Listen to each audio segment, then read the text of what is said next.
كرة أخرى، صالح عبيد ركلة جزاء. يا الله، يا لها من إثارة، يا لها من لقطات.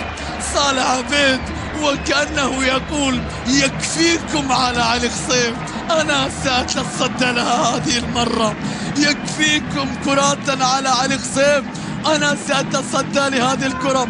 شوف اللقطة الماضية، صالح يبعدها بيده ويحصل على إنذار.